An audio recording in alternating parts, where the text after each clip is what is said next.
Hi everyone, this is Learning with Linda, and today I bring you an update for the month of December regarding the SNAP emergency allotments and also P-EBT. So starting off with the SNAP emergency allotments in the month of December, we have 13 states approved so far. Remember that there's also 6 additional states, and that includes also the state of California, that will be sending their benefits in the month of December, but these are actually the benefits from the month of this current month, right, which is November.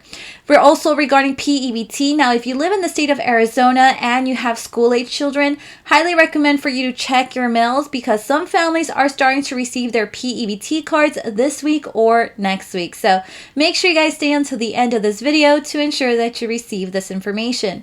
Now, before we get started, if you're interested in the latest news regarding stimulus, child tax credit, SNAP, P-EBT, and everything in between, make sure you hit that like and subscribe button down below. Now let's get right to it. So let's start off this video with the emergency allotments. Remember guys that for the month of December, if you are a SNAP beneficiary in a state with an approved emergency allotment, you will receive a minimum of $95 in extra food stamps. Now for the 2023 fiscal year, which started in the month of October, the maximum benefit amount for one person is up to $281. For 2 people, it's $516 and so forth. So like I said before, if your state is on the list of approved states, for the emergency allotments, that you will receive a minimum of $95 in extra food stamps, not $281, okay? So I just want to be clear with this. The minimum is $95 in extra food stamps for the emergency allotments and can vary depending on the person's economic situation. So here we have the payout date information for the 13 states that have been approved so far for the SNAP emergency allotments for the month of December. Starting off with Hawaii, January 10th, Illinois, December 21st, all the way through December 29th.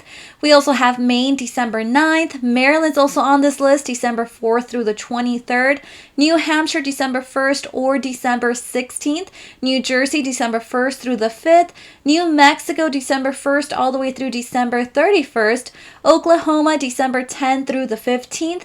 Oregon, dispersing payment once again in 3 rounds. So round 1, December 12th, round 2 on December 29th, and round 3 on January 3rd. Vermont, January 12th. We also have Virginia, December 16th. West Virginia, December 7th, and Wisconsin, December 17th. There's also additional states that will be sending their payment next month in the month of December, and that's because they're usually 1 month behind, right? So they're sending their benefits from the month of November in the month of December. So starting off with Alabama, they're sending their emergency allotments for November anytime between November 30th through the 1st of December. California, once again, they're sending their benefits from November on December 17th. Hawaii, December 12th. Kansas, December 21st all the way through December 30th. Massachusetts, December 2nd. Minnesota, December 6th all the way through the 29th. Nevada, we're still waiting a payout date for Nevada. It is expected to be approved, but once again, we're just waiting on that information to become available. Vermont, December 14th. And just as a quick reminder, these are the states that have been approved for the SNAP emergency allotments for the month of November.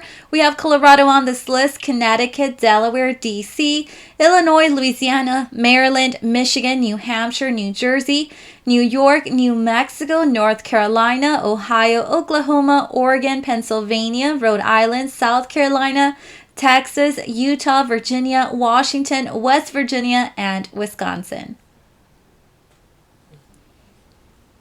Now moving on to P-EBT, we actually have very good news for some families in the state of Arizona, since some families are expected to receive their P-EBT cards in the mail this week or next week.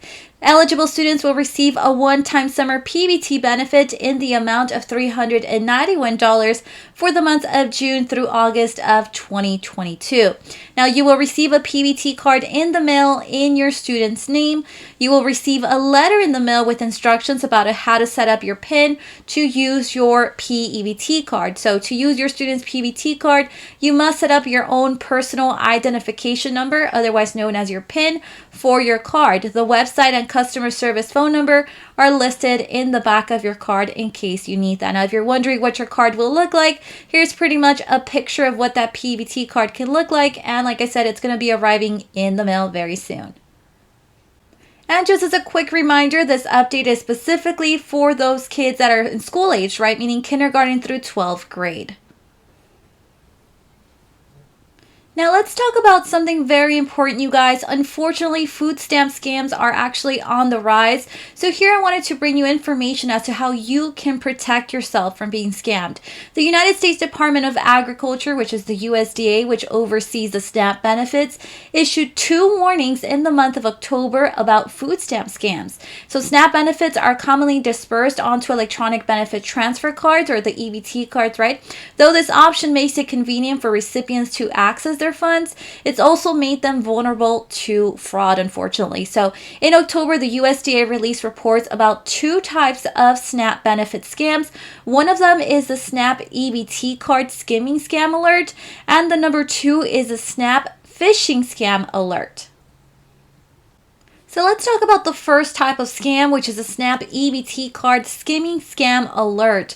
Thieves place a device on a retailer's card swiping machine to copy the EBT card information. So if you look at that bottom picture in the slideshow, you're going to notice that it's an EBT card machine, and sometimes you can find a little attachment. Well, hopefully you don't, right? Because otherwise you would know you're being scammed. But if you find anything weird, something like that, that would pretty much indicate that there's something there that's not supposed to be there. So card skimming can happen to anyone that uses a credit, a debit, or even an EBT card, including SNAP recipients. So USDA encourages SNAP recipients to take actions that may help prevent card skimming. So for example, keep your PIN a secret. Do not share your PIN with anyone outside your household. You want to make sure you cover the keypad when you enter your PIN on a machine. I know sometimes right now, especially around the holidays, there's long lines. There's always someone in back of you. You want to make sure you put your hand over the machine before you enter your PIN. That could obviously reduce the chances of you being scammed. Now, you also want to check your EBT account regularly for unauthorized charges, the same way we do with our bank statements. You want to make sure you're checking your EBT account. You also want to check the card reading machines to make sure there's nothing suspicious overlaid or attached to the card swiper or the keypad. The overlays can be difficult to detect, but are often bigger than the original machine and may hide parts of the machine as well. Now, the second type of scam is called the SNAP phishing scam alert. You do not want to provide your EBT card phone number or PIN at any time, neither by phone or even through text. You want to dismiss or block any messages that may send you any link that says like click here or phone number. You got to know that these are scammers most of the time, so you don't want to give them any of your personal information, not your date of birth, not your social security number, not your EBT card number or PIN. And let's finish off this video with 3 big changes coming to Social Security in the year 2023.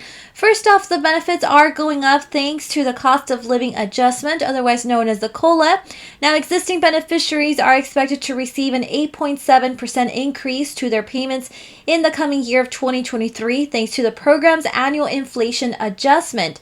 About 65 million Americans will see this boost in their benefits starting in January of 2023, averaging about $140 more added to Social Security benefit checks.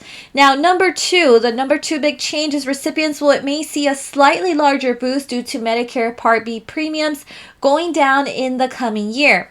Now, most people who receive Social Security and Medicare have their Medicare Part B premiums directly deducted from their Social Security benefits. Now, the standard monthly Medicare Part B premium is actually dropping to $164.90 in 2023, whereas in the current year, Social Security beneficiaries are paying around $170.10 in the year 2022.